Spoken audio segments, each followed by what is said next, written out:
This content may not be suitable for all audiences. Listener discretion advised. It was an animal-like terror unlike anything I've ever felt, but I found myself having to actively fight for control and an impulse not to go out to see it. Smiling the ugliest and most unsettling smile I've ever seen. We looked around and saw the red truck pulled behind the gas station, with our bikes right next to it. From Disturbed Media, join your host Chad for true tales of horror, bizarre happenings, and unexplainable events. This is Disturbed.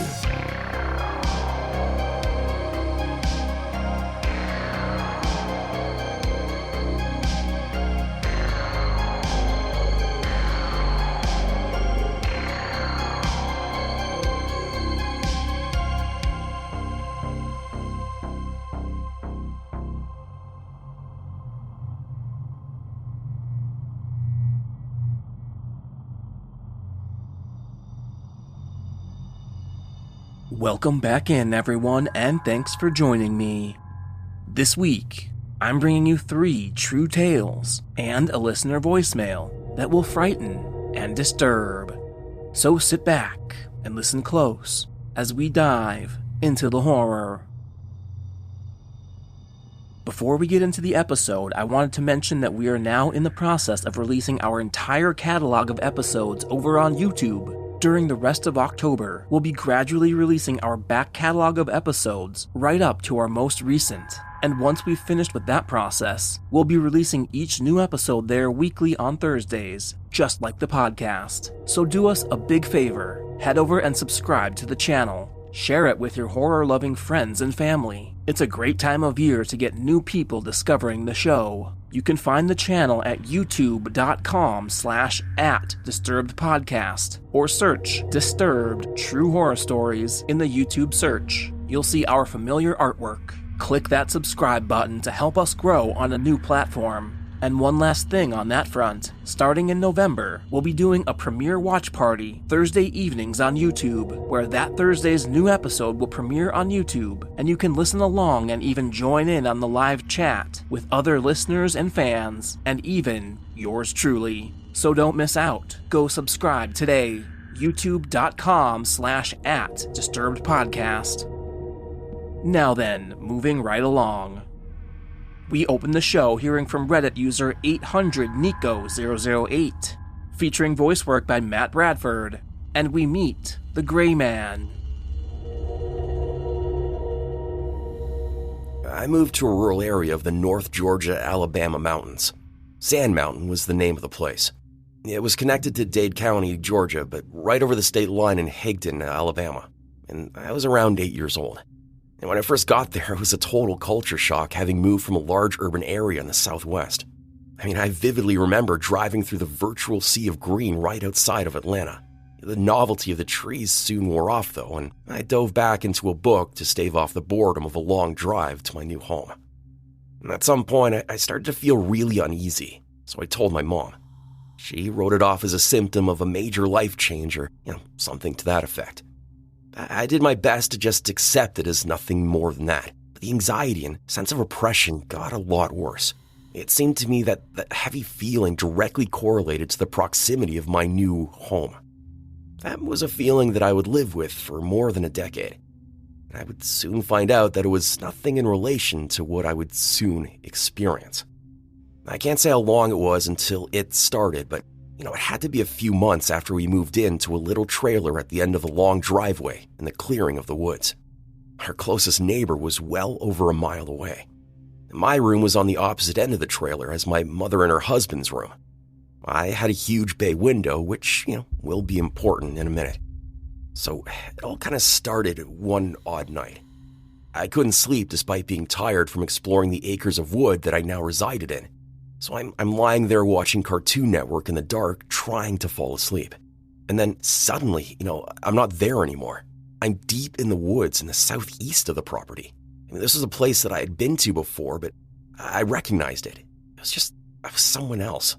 It was just the strangest feeling, like being a passenger in something else's mind, seeing through their eyes, but having no control, just along for the ride.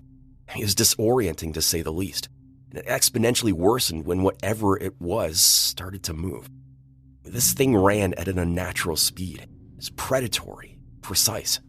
It kind of reminiscent of the way an animal would stalk its prey, darting from cover to cover, tree to tree. It was a blur, until it stopped again, which gave me just enough time I needed to regain my bearings as much as I was able. This experience only lasted a few seconds, and then I snapped back into my own body again, which was lying in bed. Man, it was such a strange feeling, and I didn't want to even think about it. I didn't want it to be real. The next night, though, it happened again, and the next, and the next. And after a few days, I realized that each time it was happening for longer. Whatever it was allowing me to see through it for longer and longer each night. I can't say how long this lasted, but it was long enough to be a commonplace event every night. One night, I was coming up to the clearing that the trailer was in. All the while, I'm realizing this through my consciousness, which was in this creature's mind. And I started feeling this sense of all-consuming dread rise up within me, worsening with every breath and every step I was taking. A quick note, thinking back on this thing didn't seem to operate in any sense of time or space that we're accustomed to. It would just pick up every night in the same place that I left it. But I didn't think it was frozen there waiting for me each night. I think it was playing some kind of game or something like, when an orca plays with a seal or a cat with a mouse. As my terror reached a crescendo, I was suddenly ejected back into myself. I don't know if I did it or it killed whatever link it had made or what, but it was different this time. I sat up straight in my bed and turned toward the window. I just knew that it was there and it was just a few feet away from the tree line. As much as I didn't want to, I still gathered myself up and looked out that bay window at the tree line. Yeah, it was there, leaning from behind a large tree right at the edge of the woods. It was very tall, and its skin was taut like it was stretched over its bones. But I don't really remember any detail of its skeletal anatomy. All its features were grotesquely elongated, like they were stretched out purposely. It had long clawed fingers that curled around into the common sign that you would use to beckon someone closer to you. And its face was large but humanoid, but with that same stretched out look. It had a smile that was impossibly wide and long, sharp teeth, skinny and needle-like. Its eyes were really big, even for its size. It just stood there staring at me through my window, cocked its head and motioned for me to come to it. I call it the Gray Man, although it had no discernible gender. It was an animal-like terror unlike anything I've ever felt, but I found myself having to actively fight for control and an impulse not to go out to see it. It was like it could compel me to go with it to the forest. After what seemed like forever, I was able to pull myself away from the window and crawl back into bed. All I could do for the rest of the night was wait for it to get tired of waiting and decide to come to me. It never did. And when the sun finally came out, I couldn't feel it anymore. This was the new normal for me.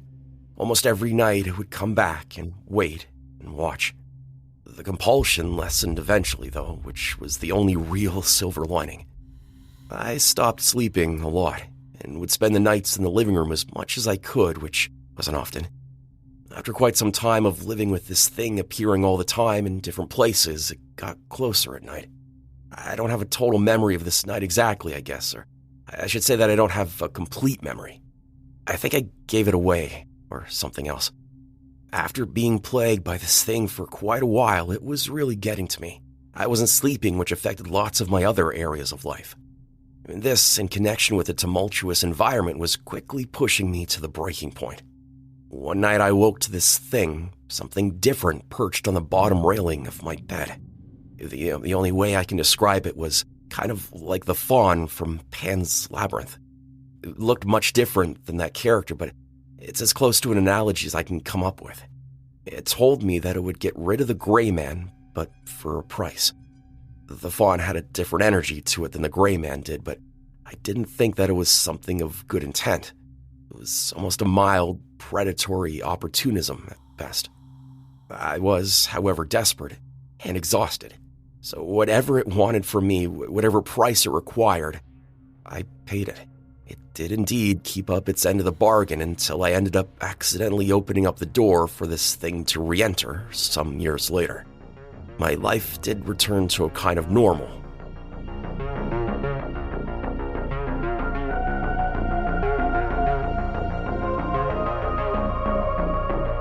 You're listening to Disturbed from Disturbed Media.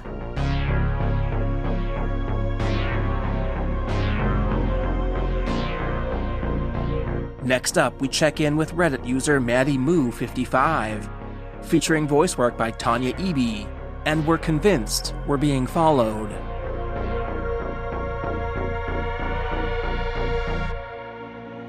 I was watching YouTube videos about this subreddit, and I realized that I have a perfect story for it. This happened about a week ago. So I had biked to school with my best friend. We were going to stay after school to work on a project together, so it worked out.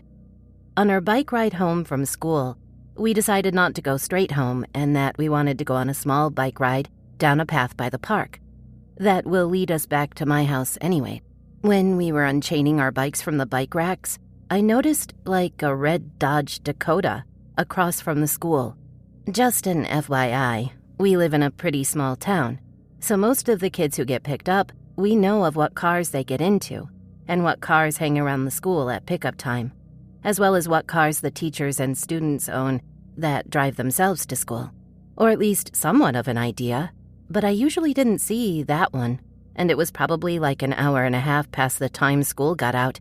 But it could have been someone's relative picking them up or whatever, so I really didn't think much of that. We started biking towards our path, and after about 5 minutes, my friend told me the red truck was driving on the road next to the sidewalk we were biking on, but it was a little behind us.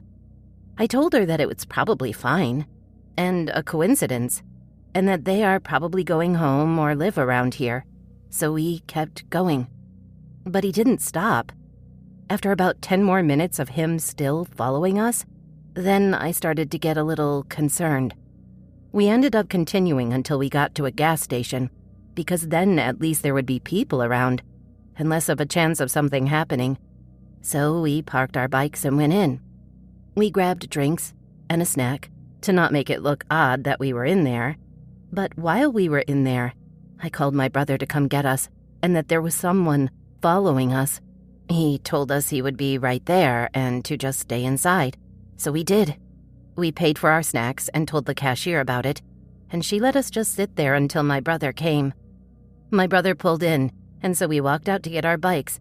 When we couldn't find them, we looked around and saw the red truck pulled behind the gas station, with our bikes right next to it. The man that was driving it was looking right at us. We went and told my brother. He said, forget about the bikes, and get in the car. So we did. My brother got out of the car and went into the gas station to get the employee, and while he was doing that, the man sped off out the back parking lot of the gas station.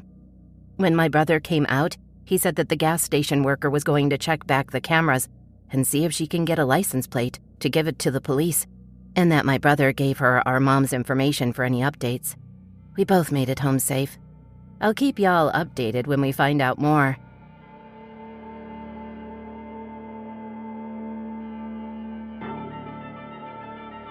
Looking for even more Disturbed? Join us on Patreon for ad-free listening, shout-outs, and Disturbing Calls bonus episodes at patreon.com/disturbedpodcast. Apple users can subscribe to Disturbed Media Premium directly in the Apple Podcasts app.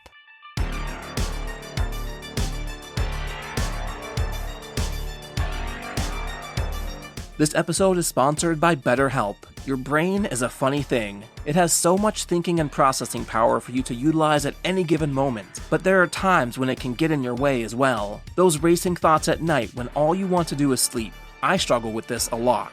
Sometimes we know what's best for ourselves, but still we struggle to pull the trigger for a variety of reasons. Well, it turns out a great way to make those racing thoughts go away is to talk about them with someone. Therapy is not just for people who've experienced major trauma. It helps you figure out what's holding you back. gets to the root of real issues and keeps your mind in a peaceful place, so you can work for yourself instead of against yourself. Look, there's tons of reasons why therapy can be a great option for you. You're listening to a horror story podcast right now, and maybe you've heard or experienced something similar that you've never addressed. Maybe now is the time. BetterHelp gives you the added benefit of being entirely online, designed to be convenient, flexible, and suited to your schedule. The process is simple. Fill out a quick questionnaire and you'll get matched with a licensed therapist. You can even switch therapists anytime for no additional charge. Make your brain your friend with BetterHelp.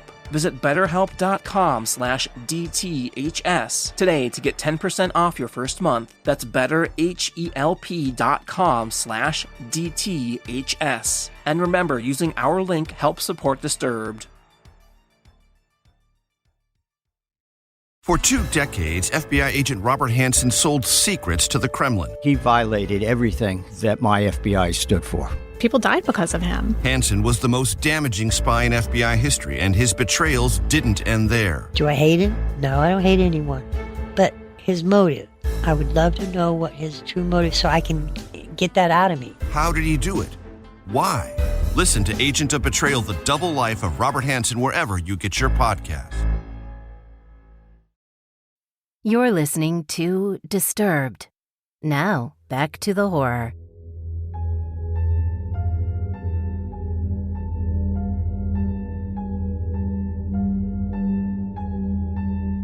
Next up, we have a listener voicemail from Kai, detailing some strange and powerful experiences.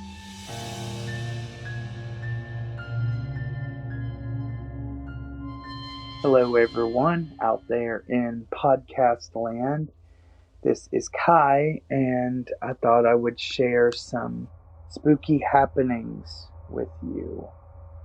I guess I've always been, shall we say, sensitive to such things, paranormal or hauntings or psychic abilities, feelings, energy, that sort of thing. And I guess I've grown to embrace it, because you go through a period in life and you try to push that away or think it's not happening or what have you. But when I look back, I see things, major accounts from when I was a very young child. And so I remember the room in our house where me and my sister shared a bedroom. I'm younger than her. And I had just gotten out of the crib and into a twin bed. And so that put me at about, 3, 4, something like that. And I was asleep one night, and her bed was across from mine. And I opened my eyes and saw a creature standing next to her bed underneath her window. And it had glowing green neon chartreuse eyes, just beaming in the dark like a piercing malevolence. And it terrified me. Even now, thinking about it, it's just very terrifying. I can still see it sitting there, and it barely moved. And it was about 3 to 4 feet tall, maybe. It was a hunched down creature. It looked similar to a wolf, almost like in between one of those cartoon wolves from an old Three Little Pigs storybook that mixed with the reality of a creature. Just not a bit fun, like a story, and it just sat there, and I was terrified. I remember my heart racing. I remember wanting it to go away. I remember saying a prayer. I remember closing my eyes and saying, it's going to go away, it's going to go away. I felt scared to say anything. I knew my mother was just in the next room, but I could not bring myself to say anything for fear it would jump at me or something. I feel like a little kid going back to this memory right now. It's so weird. I closed my eyes and squeezed them for 10 minutes shut or more. I remember it was long, and I thought when I open my eyes, it's going to be gone. And I slowly opened my eyes, and there across the room still beamed those neon eyes just glowing at me, and its fierce mouth open with teeth, and I don't know how it went away. I don't remember what happened after that. I just remember it was very real. And I remember my sister saying later that she had an experience in the room about an angel that was over my bed when the bed was moved later to another side of the room. She said it was a male white angel looking at me sleeping. And that's creepy in itself, but it feels like the good and evil is there. And then this is weird. Also, me and my sister used to experience, it feels like these neon orbs or dots always, beams always follow me. So when same age frame, maybe 5, 6, not over 7 or so, there were these thousands, millions even, of glowing neon dots that would float in the air in like a wave or a river, and they would go from one end of the room to the next, and they were playful, and you didn't feel a bit scared. It was just beautiful and fun and like a playful spirit, but we didn't really know what that was then. We just thought it was, wow, this is unusual. This is something that happens to everybody. And she was experiencing too. At first, we weren't saying it to each other because we just kind of thought it was our own thing, and our eyes were just, I don't know, doing whatever they do at that age. And we would just watch them in the dark, and we ended up, kind of talking about them. Do you see the dots tonight? Yeah. And then, oh, they're this color, they're that color. There would be all kinds of colors, neon pink. There'd be green, yellow, that chartreusey color of the creature's eyes, just all different colors, blue, purple. And sometimes they'd be solid, and then the other would be mixed. It was just different. And I remember reaching up and out of the bed and touching them with my fingers, and they would separate as the wave went across the room and back again, and seeing them separate. I don't know when that ended. It just kind of faded, as we got older. We just stopped talking about it. And I remember we never told my mother about that until years later, and she kind of just shook it off. But there's a weird thing between us that only us know. And that was in the 80s, as I think I said, and so there was no way to really look anything up. And well, me living in the South, there's a lot of Southern spooky tales down this way, but you don't tend to just say it to anybody, especially at school and so forth. You're trained, to keep your place in that way. It's just bizarre to think about. Years later, recently, even the past 2 years, I was dating this guy who I thought, the circumstances surrounding us coming together was very magical, almost in feeling. We went to this church that was an old, ancient church in the mountains that I'd never been to. He knew where it was, and it had baby graves and Indian graves outside. It was just very beautiful, and I remember the dark fell on us, and you could see out in the woods. And we were having our first kiss there near the altar of this outdoor shed church. And he turned around, and his back was against me, and I was leaning up on the altar, and we saw a round green orb floating almost from us, around us. And we watched it, and we were both so scared to say anything. Finally, he said, do you see that? I said, yes. What is that? And it just floated, and it just went outside the shed and up into the woods and went away. And so I don't know what that meant. I thought for a while maybe it was meant to connect us. I don't know if it come from me. I don't know if it come from a spirit in the woods or from one of those graves, or I don't know what, but we kind of just took it as we were meant to be together. Sadly, that wasn't to come to fruition, it seems, but some connection was there, because about a year from that point, we went up to a jump-off rock, and it was a beautiful day. This lady was taking pictures. Never met her before in my life. We were kind of just hugging and looking out of the distance, and she took a picture of the sunset and everything. And us there. And in the photograph, she said, she ran up. She said, I've got the greatest photo of you two. I went, oh, really? Thank you. And she said, can I send it to you? And I said, yes. And she sent it to me. This woman I'd never met, don't even know where she went, who she was. And she sent it. And as she left and we looked closer, through the photo, there were the floating green orbs. It just makes hair stand up. Greenish yellow orbs are following me, I guess. But I don't know if anybody's ever had such experiences of the little tiny dots or any of that, but I thought I'd put it out there to see if I'm not alone. Recently, I broke up with my boyfriend of 2 years. It's a very sad situation, obviously. And it comes as a major surprise. It was almost like he was suddenly acting different, like there was an energy. It just felt very strange and even a little scary, I'll be honest, the change that was there. Where I work now is I work at an inn. It's a historic inn that has ghost happenings there and all of that. It's very known. I woke up in the night. I was sleeping in my bed at home, and there was a woman standing, a young lady. She was kind of pudgy, pretty but pudgy, a menacing look, standing by my closet with blonde hair pulled back in a low ponytail and tendrils of hair on each side of her face.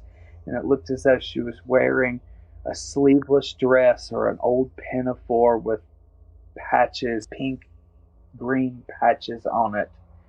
And I had opened my eyes and she lunged at me with her mouth open and then lunged at me, and I screamed and clicked on the light, and obviously there was nothing there. And I was telling my friend about that, saying, this happened to me. We got into talking, and that's where I revealed that about the dots. Well, the next day at work at the inn, I was speaking about in a gift art shop, a lady comes in, a turn from the counter, and she has this struck look on her face, and it was morning, and I noticed her hair was blonde, and it was pulled back in a ponytail with tendrils on each side of her face, and she was older than the woman, the young girl that I'd seen. And this woman had a sleeveless dress on, and she come right up to me. There were other people there. She come up to me, had this haunted look on her face, and she said, I had this stranger thing happen to me last night. Just after midnight, she said, I don't know why, but I got out of bed, and she said, I never do this. I don't believe in anything like this. And I got up and went to the window in my bedroom, my hotel room, and all of a sudden these green orbs were coming through the window, and she thought, is it a car light reflecting on something? I don't know. And she said she looked at everything, and she said they just come through the window and floated around her and up through the room and back out the window and disappeared. And she said she just stood there frozen. She didn't know what they meant. I don't know how to explain what all of this feels like. I was just frozen. I couldn't talk. I didn't want to tell her because I had this feeling if I did, that she might think, what are you talking about? I'm not the woman that you saw. It was almost like it was her as a young girl. I don't know, or was she even real? The woman in the art gift shop. I didn't know. And this just happened. I don't know what's happened lately. My boyfriend broke up with me. He's acting different. Almost, I just swear something's different about him, within him, and I don't know what's happened. I don't know what's going on lately. I know all this is connected in some way. And it's so weird because I don't feel negatives around me. I feel almost like somehow something is warding it all away from me. I don't know how to explain it, but something's happening. Something has happened. And I just know that there's more to come.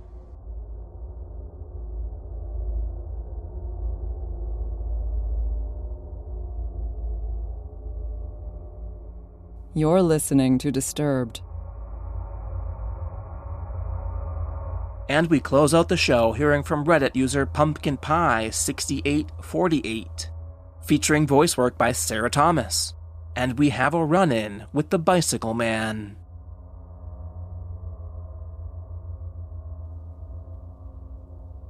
This story happened a while ago, but it still messes with my mind. Side note, I live in a quiet countryside where there's usually nothing happening. I'm an 18-year-old girl who can easily walk around my hometown alone without being scared because it's really safe here. Basically, no crimes. So, as usual, me and my dog went for a walk one evening. It was nice weather outside, so I decided to go for a nearby field. I usually let my dog off her leash there, so it's fun for both of us. She's a nice dog and always comes when I call for her. We get to the field, and everything is going really, really well, and nothing seems off. Except, I have this kind of odd feeling in my gut that I never usually have. The last time I had this same feeling was when I was 8 years old, and we were driving at night with my family. I had the same feeling then, and I told it to my parents. I feel like something is wrong. You should be careful. I said something like that. They slowed down because I was oddly serious at the moment. A minute after I said it, a deer came out of nowhere, and we would have crushed it if we had gone by the same speed as a minute before. We were all shocked, and my mom thanked me. I still remember it like it was yesterday. However, in the field, 10 years later, I get the same gut feeling. Whatever, I think, and keep going, completely ignoring it. We roll around the fields in a nearby forest until the sun starts to set. I put my dog back on her leash and decide to leave from one of the tiny paths that go through a small forest. It's the quickest way to my home.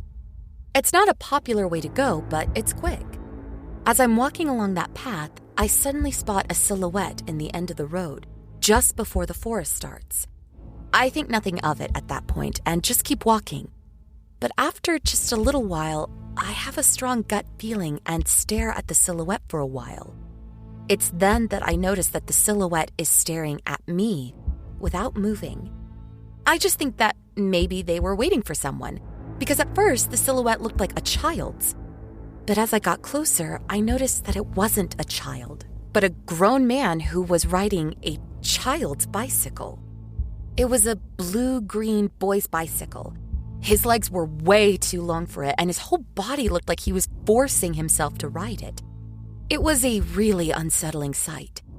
Still, my dumbass didn't want to turn around and have a couple of kilometers waste of time, and even though it was creepy looking, I still thought maybe he's waiting for someone that comes from my way. But every step I take, he follows me with this intense expression. I'm only like 20 meters away from him when he starts to do weird jumps on his bike, smiling the ugliest and most unsettling smile I've ever seen, just staring at me with wide eyes. He kind of looks like he was expecting something and is so excited about it that he needs to jump. He looks like he's in his 50s or something. Very long and thin legs and arms, bald, and that creepy, unsettling smile. That's when my alarm goes off. I glanced behind me and no one was there. It was just me, an 18-year-old small girl, and her fluffy, definitely not a guard dog. I turn around 360 degrees and start to jog where I came from, just in case. I glanced at him and sighed in relief when I noticed he wasn't following me or anything. I thought that maybe he wasn't waiting for me after all, and I called myself stupid and a scaredy cat. I was so wrong. My adrenaline starts to slow down again as I'm in the middle of the fields, and I still see no sign of him following me. I let my dog off of her leash again, and she starts to run around. I'm nearly at the end of the field. I only have a kilometer or so before I get to my home after the field part, when my dog spots a rabbit or a deer or something interesting and flies towards it. I panic because she has never done that before, and I yell for her. I yell plenty of times for her, loudly, and finally she comes back. I'm relieved that nothing happened to her, but as I put her back on her leash, I notice something from the corner of my eye. The freaking bald dude with long legs is biking towards me. He's not looking at the ground when he bikes, but at me. Freaked out wasn't enough to express my feelings in that moment. I have never seen a human who looks so crazy. More than crazy. What surprised me the most was that he was biking through a field, and I can tell you it's not an easy field to even walk through sometimes. It has muddy ponds that you need to jump over, but that psycho just biked through them. He was struggling a lot to bike through there, but somehow managed to still do it. I didn't watch for another second behind me because I just started running. I ran so freaking full speed, and I have asthma, that I saw black and nearly collapsed. My lungs hurt so badly that I thought I was dying, but the adrenaline kept my blood running and my legs running too. Once I glanced behind me and he was there, struggling badly to keep up his full speed on the field grounds with that ugly smile and the way too little bike. After that, I just ran like crazy until I found a house and hid in their yard without even minding that I was in someone else's yard. It didn't matter to me in that moment at all. I waited a while with my breathing stuck in my throat, but he didn't come. I was planning to yell as loudly as I could if he found me, but he never did. At some point, the adrenaline started leaving my system, and I left my hiding spot. I ran again until I reached an area which had multiple people in their yards, so I would have help if I saw him again. But I didn't. I typed 911 into my phone, but couldn't bring myself to call. Mostly because I had no proof, and I didn't want my parents to find out because they are way overprotective. So I probably wouldn't get to leave my house anymore. I still live with them, side note. I've been paranoid after this incident. My dog was frightened too. I guess she noticed something was really off. I swear to God that I will always listen to my gut when it's telling me something from now on. I'm still scared of him. I've expected to randomly spot him in some area and have thought about what he could have done to me. I can't forget his awful smile. I feel like he's gonna jump on my window one night and do what he wants to me. I feel paranoid and helpless, and I'm still thinking about calling the police.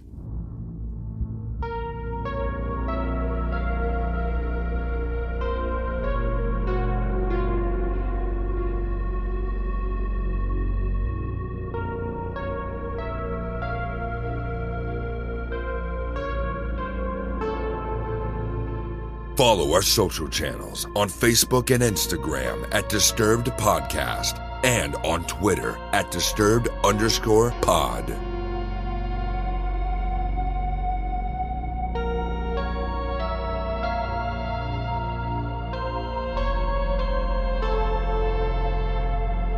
Thanks to our sponsor, BetterHelp. Visit betterhelp.com/DTHS to get 10% off your first month of online therapy. A big shout out to our newest Plus members, Jenny D, Sarah Hampton, Ben Kenner, Isabel Martinez, and Melissa Mitchell.